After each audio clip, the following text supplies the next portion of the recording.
Hello everyone and welcome back to another episode of the Blue Collar DM, the channel dedicated to breaking down barriers for new players and dungeon masters alike.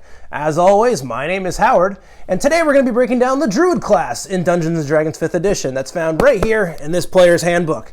The Druid class is a spellcasting class that draws its power from the bond and spiritual link that it has with nature, but it's also a shapeshifting class, which is really cool. Without any further ado, let's get into it.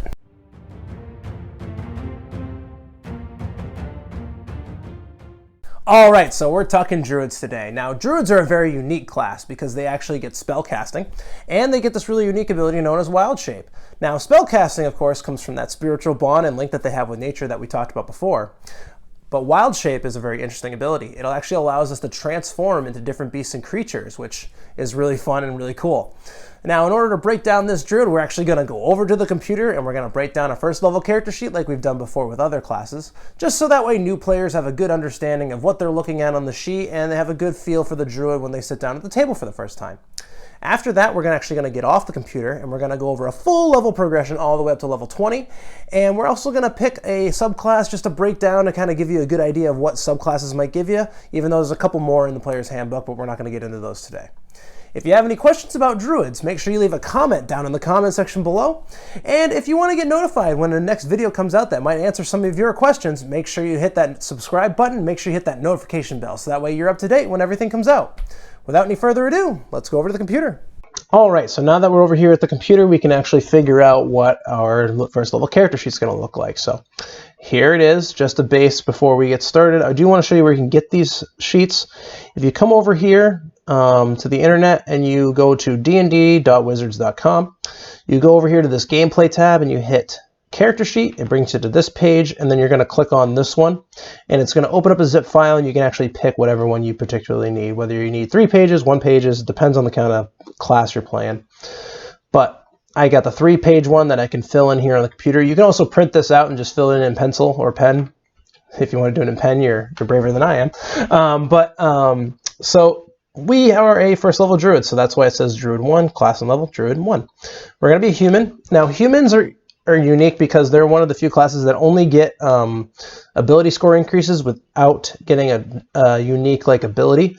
So all of our ability scores here all go up by 1. But a lot of the other races also usually get they get a different kind of distribution. They usually get like a +2 and a +1 to 1 or 2 of these ability scores, and they get a unique ability. But we're not going to do that because humans, it's just easier. +1 to everything makes our life simple, so that way new players know what they're looking at. And then we use the standard array.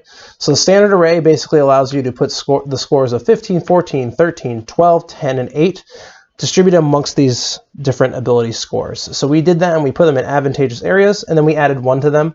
So that's why our wisdom score here is 16, which actually allows us to have a +3 modifier. And that's basically why this is set up the way it is. So the first thing we're going to do is we're going to actually pick out hit points. We're going to figure out our hit points, actually. So for Druids actually get a D8 hit die. So we're going to put 1 D8 here, and we have 1 of them because we are level 1. And our hit point maximum is going to be calculated based on the maximum number we can roll plus our Constitution modifier. And this is the same for all characters. So if you're a fighter and you have a D10 hit die, you're going to take number 10 and add your Constitution modifier and give you 12 hit points. But for a Druid, because we have a D8 and we have this +2 modifier, we're going to get 10 hit points. All right, so now we're going to come down to proficiencies and languages. And for Druids, we're actually kind of very unique. Druids typically can't use metal weapons or armor. So take that into consideration while I'm typing these out. So for armor, we're actually going to get light armor, medium armor, and shields. And then for weapons, we don't just get a blanket of weapons. We actually get, it's very interesting actually. So we're going to get clubs, daggers, darts, javelins. I'm getting better at spelling javelins, maces, quarterstaffs, scimitars, sickles, slings, and spears. A lot of weapons, but not a whole blanket of weapons. So some of these are simple weapons, some of them are martial weapons, but it's kind of an interesting mix. And then for tools, we're going to get proficiency and herbalism kit.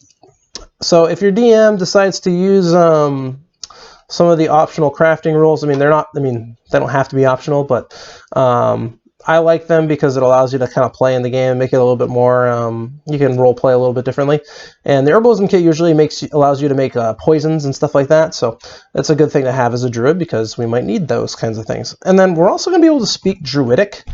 Druidic is like a unique language, and basically only other druids understand it. It's going to actually take a DC 15 perception check for anybody who isn't a druid to understand that you're communicating in a different language, because it can be hand signals, it can be clicks, it can be like winks, it can be whatever you want it to be. But it's going to take that DC 15 or difficulty check of 15 perception to understand that someone's speaking a different language to somebody. However, they're not going to be able to tell what you're saying, which is very interesting. So that's just something that druids get, and that's why I put it here. And then we're going to come up here to saving throws and skills. And so we're going to be proficient in both intelligence and wisdom saves. And you can find all this information in the player's handbook, but I just want to, put this here for now. So we're going to add +2 to these. And the reason why we add +2 is because our proficiency bonus is +2. At level 1, proficiency bonus for every character is always going to be +2. So that's why we put a +2 to an intelligence save and our wisdom save. So now they're +3 and +5 respectively. Then we're going to come down here and we're going to pick our skills. So we get to actually pick 2 skills from Arcana, Animal Handling, Insight, Medicine, Nature, Perception, Religion, and Survival. I've chosen to pick Perception and Survival. I want to say that my character has been used to living in the woods for a very long period of time, and they need to be able to know when things are coming at them, and they have to be able to track animals in order to be able to hunt. All right, so now we get to pick our equipment. So for our equipment, we actually get to choose between a wooden shield or any simple weapon. So for this character, I'm just going to pick a wooden shield. So again, not metal. So very specific on what we can use here. And then we also get to choose between a scimitar and any simple weapon, excuse me. And I'm just going to choose a scimitar just because I like scimitars personally. They're really cool weapons. Think Indiana Jones. Now, I don't know how we're going to make this a nut. Maybe we can carve one out of wood or something like that, but we have a scimitar there. And then we're also just going to get leather armor, an explorer's pack. These are things that we actually just get. We don't get to choose between them. Explorer's pack, and then we're also going to get, actually, let me get rid of that. I'm just going to hit enter. And then we're also going to get our Druidic spellcasting focus. Now, our spellcasting focus is actually going to be a sprig of mistletoe because I think it's kind of funny. A sprig of mistletoe, just, I don't know, it's just funny. I can't think of any other better way to describe it. So we're going to have it hanging around our neck. So it's always on our person at all times, but it's right there. And then the next thing we're going to get is spellcasting already. But before we do that, I'm going to put in our armor class. So our armor class is going to be based on our leather armor, which if you look in the player's handbook, leather armor base armor class is going to be 11. And then we're going to add our dexterity modifier to it for a 13. I'm also going to put our initiative in now because I'm up here. So our initiative is going to be a +2, and that's going to come from our dexterity score. And our speed is going to be 30 feet. And that's just because we're a human. That's what humans, that's how fast humans can go in one turn. So those are those scores. Then we're going to come down here and put in the scimitar for our weapons. Our attack bonus is going to be +4. And the reason this is because scimitars are finesse weapons. So finesse weapons allow us to use our dexterity score as opposed to our strength score for our attack bonus and damage rolls. So our dexterity score is bigger than our strength score, so that's why I'm going to use it. So our attack bonus is going to be our proficiency bonus plus our attack stat, which is +2, +2, and we get 4. Our damage is going to be a d6, is 1d6. And this comes again from the player's handbook. You can also look these stats up online. Most of the base Dungeons & Dragons weapons are easily found online. And we're going to add our attack stat, which again was that +2 for dexterity, and this is going to be slashing damage. All right, so spellcasting is next. Now, spellcasting, we're going to put that up here. Now, spellcasting is unique for the druid. It's also kind of like the cleric in that you can prepare your spells each day. The only difference is that we're obviously going to have a different kind of spell casting list, and there's going to be some other abilities that offset some of the stuff the cleric gets. So the cleric and the druid are similar because they get to prepare their spells every day, but their subclasses and some of the other features that they get in their class are different, and that's what makes them unique. So for spellcasting, at level 1, we can actually pick 2 cantrips. And now remember, these spells are all kind of like nature kind of focused because of our bond with nature that we have.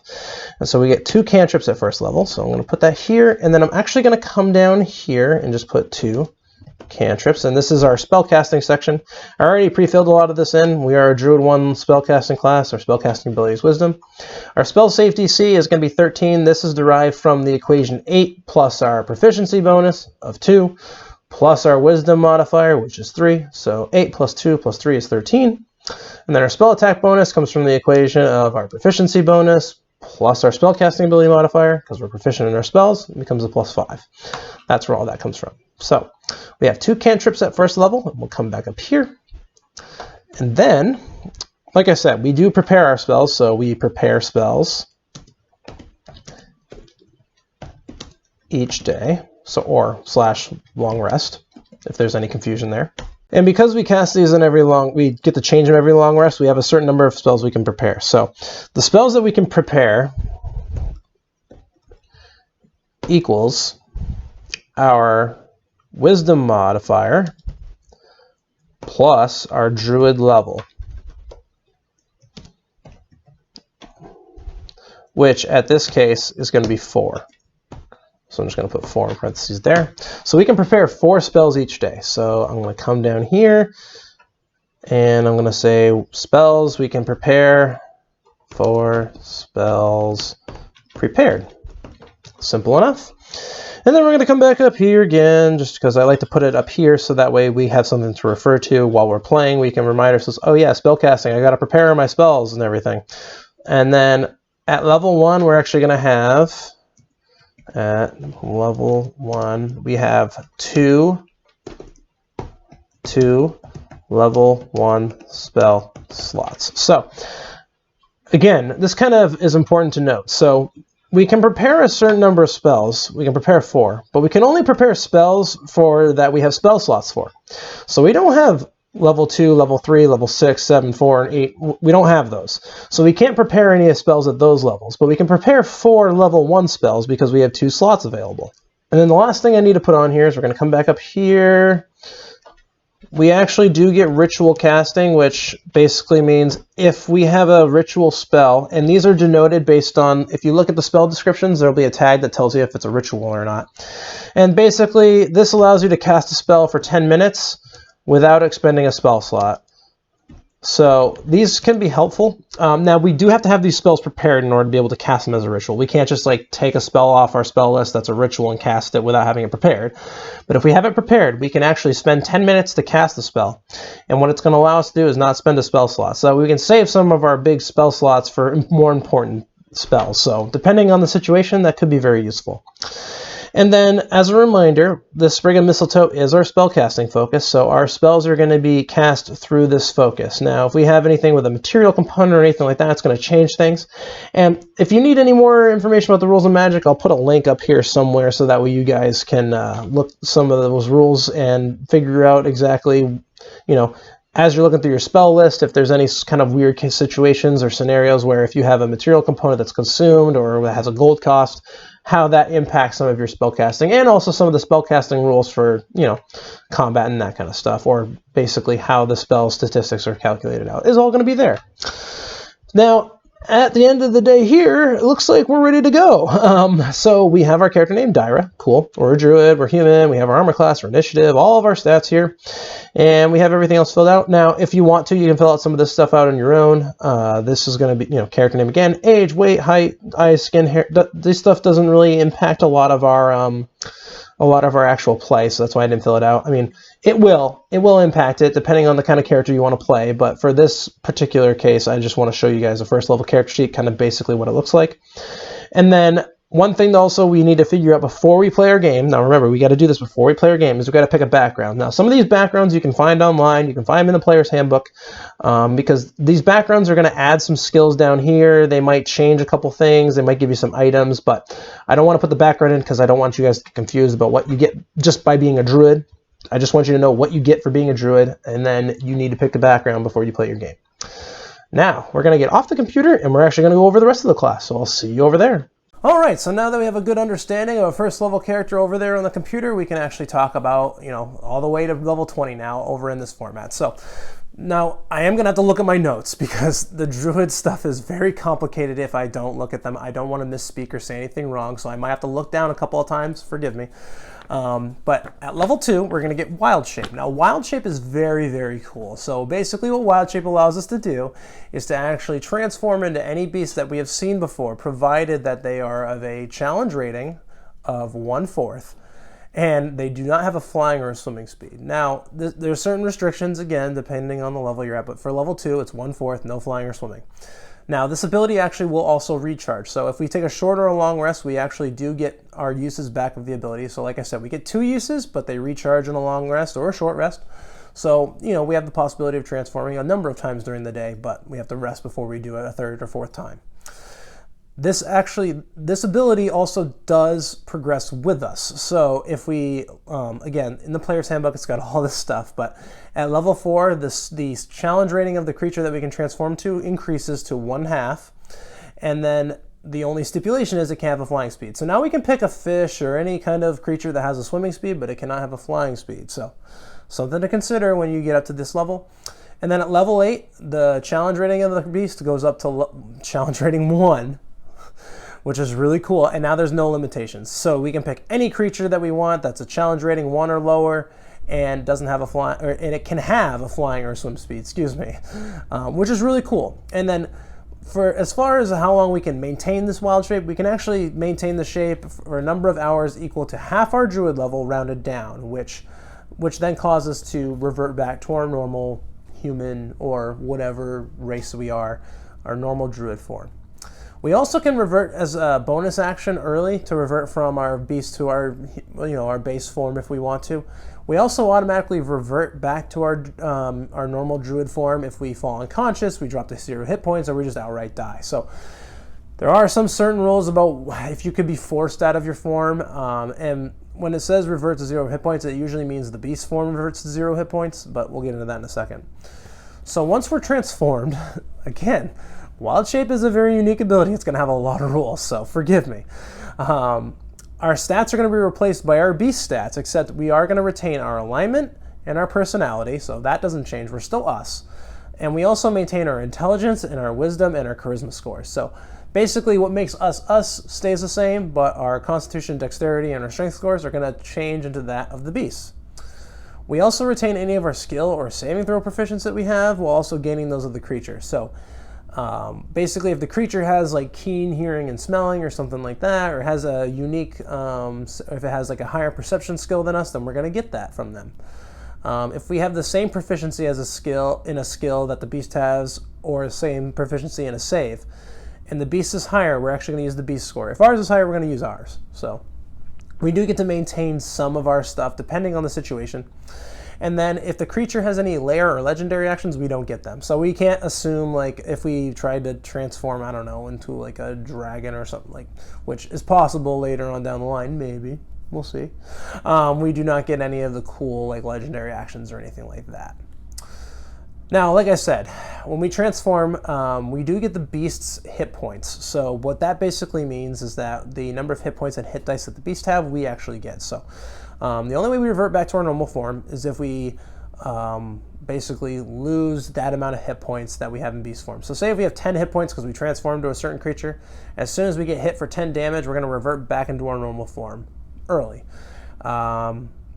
The other thing to consider here is that if we have any carryover damage. So if we are at 10 hit points in our beast form and we take 11 damage, that extra 1 damage is going to actually hit us in our normal self form. So this can be something to consider when, if you're really in a real dire straits and you transform into something that has a ton of hit points, you have those hit points, but then as soon as they're gone, you're back down to whatever you were before. So it's something to keep in mind because you might get knocked unconscious if you're at really low hit points. In beast form too, we cannot cast spells. Our ability to speak or take any actions that require our hands is limited to the beast form. So we can't handle a weapon if we have hooves. Makes sense. We can't swing our scimitar if we have hooves. Doesn't make any sense. And then, just so you also know, transforming doesn't break concentration. So if we cast a concentration spell before we change into our beast, we're actually going to maintain concentration. And then any action that's required of that spell, once you are concentrating on it, still happens. So say if we cast Call Lightning, and then on our subsequent turns we want to keep using Call Lightning, we can, because we already are concentrating on it. Now, if we lose concentration, we lose Call Lightning. But if we maintain concentration, we can use our action to still use Call Lightning because we already have it up, which is kind of cool. So depending on the situations, you may need to plan out when you decide to transform into your beast or whatnot. Now, we will retain any benefit that we have from our class and our race or any other sources and use them in our new form, assuming that we're physically able to do so. Now, if there's certain things that, this is up to you and DM's discretion to figure out like what is physically capable of the whatever creature that you're in. And then we don't get to keep any of our special senses like dark vision. We actually assume whatever the beast has. So if the beast doesn't have dark vision, we don't get dark vision. But if the beast does and we do, we get to keep it. Depends on the situation. And then up to DM's discretion or your discretion, you can communicate with your DM a little bit on this. Equipment, so you must be wondering what happens to my equipment when I transform. It can either fall to the ground, or under most cases, and what I've seen most of the time is done, is that it just gets morphed into your form, into your new form, so that way you don't have to worry about like, oh, but I'm carrying a bag of holding on me or something like that. What's going to happen to my bag of holding? We're just going to keep it, so that's really cool. So, like I said, Wild Shape, really cool ability, very complicated. So you might need to go back and rewind this a couple times to make sure you understand what's going on there, but just so that you know, it is a little complicated. You may want to watch this video a couple times. You may want to look at some other resources just to make sure you get it down, but I've gone over the basic rules so that way you have a good understanding, and that you may want to take notes to make sure you remember this stuff, because Druids are complicated. If you're going to play a Druid only at the level 20, you need to kind of know these things, and because the Dungeon Master is not going to be able to guide you every single time. They've got to also balance the whole game and everything else, so you really got to kind of have to know your character if you're playing a Druid, so it's very important to understand these rules. At level 2, we also get to pick our Druid circle. Now, in the Player's Handbook, we can pick from the Circle of the Land or the Circle of the Moon. We're going to pick Circle of the Moon here, and we're going to talk about it briefly at the end for our cases, but Circle of the Land's a unique one because you actually get to pick different kinds of environments that change your Circle of the Land, and it's very unique. So there's a lot of flexibility there, but for our case, we're going to pick Circle of the Moon because it has one progression that makes it really nice and easy for this format of this video. We're also going to get an ability score improvement at level 4, level 8, level 12, level 16, and level 19. And what these are ability score improvements allow us to either add 2 to 1 ability score or add 1 to 2 ability scores, which allows us to kind of progress as we progress in levels, which is really nice. Our scores are going to go up and we're going to be better able to hit things, make sure our spellcasting ability modifier, we're going to try and max it out to 20, which 20 is the highest that any of our abilities can be without any magical intervention. And we're going to try and get the biggest numbers we can, obviously, because that's important. Now, there are optional feat rules that we can take at our ability score improvements, but talk to your DM if that's going to be the case. But generally speaking, at level 4, 8, 12, 16, 19, you're going to get ability score improvements. At level 18, we're actually going to get an ability called Timeless Body. Now, Timeless Body is kind of more of a unique, it's cool. It's a role-playing feature, I think, more than a combat feature, but it's something to note. But at level 18, because we have this great bond with nature, we're going to age slower, which is, depending on your setting, that might be important. So for every 10 years that go by, we actually age 1 year. Our body only ages 1 year, which is really nice. So Druids are typically seen as very wise and very spiritual beings, and they tend to live a long time. They usually are elders in certain, different Druid circles. So that's why Druids live forever. Well, not forever, but live a very long time. And if you're an elf Druid, you might as well live forever at that point. At level 18, we also get beast spells. So we're actually going to be able to cast a certain number of spells in our beast form. So some of those rules that we talked about earlier where we couldn't cast any spells in our beast form at all, depending on the situation. Now, they have to be spells that have verbal and or somatic components. If they have a material component, we cannot use those. So those are the ones that we're limited to. Any spells that have a gold cost or have a material component that's consumed by the spell, we cannot cast. But if they are just verbal and somatic, we can cast them, which is really nice. And then at level 20, we are going to become an Archdruid. Now, which sounds amazing, right? So it's our capstone ability. And basically what Archdruid allows us to do is to ignore that limitation of how many uses of Wild Shape we have. We can Wild Shape as many times as we want every day. We could Wild Shape every turn if we wanted to. We could change forms back and forth a million times. Doesn't matter. We can use Wild Shape as much as we want. So Archdruids at level 20 are really, really, really powerful, and that's why we get this really awesome ability. And I mean, that's why it's a capstone ability. It'd be really, really overpowered at lower levels, but at level 20 it makes sense because we're going to be fighting At that point, you're fighting gods, basically, at that point. So it's very good to have this Archdruid ability at level 20. All right, so that was the base level Druid. So now we're going to go over quickly the Circle of the Moon, which is one of the subclasses or the circles that we can pick at level 2. Now, Circle of the Moon is going to give some very interesting abilities that are more combat-oriented and more spell-oriented versus other classes. So at level 2, we're actually going to get Combat Wild Shape. And basically, it allows us to Wild Shape as a bonus action, which normally is an action under normal Druid rules. But now we can Wild Shape into our new form as a bonus action. And we can also spend a spell slot while we're transformed. Now, this is in addition to being able to bonus action Wild Shape. We can spend a spell slot while we're transformed to actually gain 1d8 hit points per level of spell slot that we expend. So if we expend a 3rd level spell, we can actually then roll 3d8 to heal those number of hit points in our Wild Shape, which is really nice. It keeps ourselves and our Wild Shape a little bit longer. It's a very useful ability. We're also going to get Circle forms at level 2. So it's this is actually really unique. So at level 2, we actually get to transform into a CR1 creature. So remember, that used to be the highest CR challenge rating level we could get to, but now we can get it at level 2. The same stipulations apply though, so we cannot still, unfortunately, pick anything with a swim or a flying speed. Those same rules apply, same thing at level 4. We don't get to pick anything that has a flying speed, but then we do get no restrictions on that at level 8. But again, at level 2, we get CR1 creatures. At level 6, we can actually transform into a beast that has as high as our Druid level, divided by 3 rounded down. So at 6th level, that means we can transform into CR2. But we're going to get the highest CR creatures that any other Druid's going to get if we pick Circle of the Moon, which is really cool. So like I said, at 6th level, we take our Druid level specifically. Again, Druids are very complicated. We take our Druid level and divide it by 3 and round it down. So if it's, for, like I said, level 6, that means CR2. If we're at level 9, that means CR3. If we're at level 10, that still means CR3 because, 10 divided by 3 is 3 point something. Round it down, it's 3. So there you go. At level 6, we're actually also going to get Primal Strike. So at level 6, Primal Strike, what it does is that it allows our beast attacks to also count as magical attacks to overcome any resistances or immunities to non-magical damage. So sometimes when we're fighting certain undead, like ghosts and stuff like that, we're going to need to have magical attacks in order to be able to damage them. And if we don't, we're not going to be able to hit them, which is not going to be good. So the fact that we're going to have this ability to do that is going to be really, really key. At level 10, we're also going to get Elemental Wild Shape. So at level 10, we can spend 2 uses of our Wild Shape ability to actually transform into either an air, earth, fire, or water elemental. Now, these elemental forms are very, very powerful, and that's why they're restricted to level 10, and they consume 2 of our uses of Wild Shape. So we can only do this once, basically, per short or long rest, depending on how many times you rest per day. So it's important to note that. But these are very, very powerful forms with a lot of hit points. So this is a very powerful ability at level 10. And then finally, at level 14, we're going to get 1,000 forms. So basically what this allows us to do is it allows us to change our physical form in a number of different ways. And basically what it allows us to do is it allows us to cast the Alter Self spell as many times as we want, at will, without expending spell slots. We can just cast Alter Self over and over again. So if we need to breathe underwater, we need to look a certain way, we need to be able to, whatever the case may be, we can use Alter Self as many times as we want at level 14, which is a very, very powerful spell. And the fact that we can use it as many times as we want is amazing.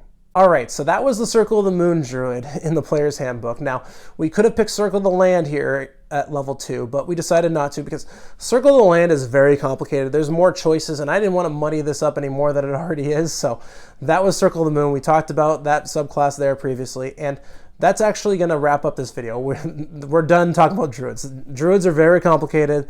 There's a lot of stuff there, and I don't want to make this any more confusing than it already is. If you have any questions, make sure you put any of those questions down there in the comment section below. You can also put comments in the comment section of any of my other videos if you have any questions about Dungeons & Dragons in general or any other topics that we cover in those videos. Make sure you also subscribe to the channel and hit that notification bell because I'm probably going to answer some of your questions in some later videos on down the line. Also, I would love feedback on the channel and on the videos that you're seeing on this channel. You can actually direct that feedback down in the comment section. You can also hit the like button on some of these videos so that way I know you like what you're seeing. You can also direct message me on Instagram and Facebook. You can also message me on Twitter. I've got all those social medias, so make sure you reach out to me. I'd love to hear your feedback, and I'd love to hear any questions that you might have on Dungeons & Dragons. Until next time, guys, I'll see y'all soon.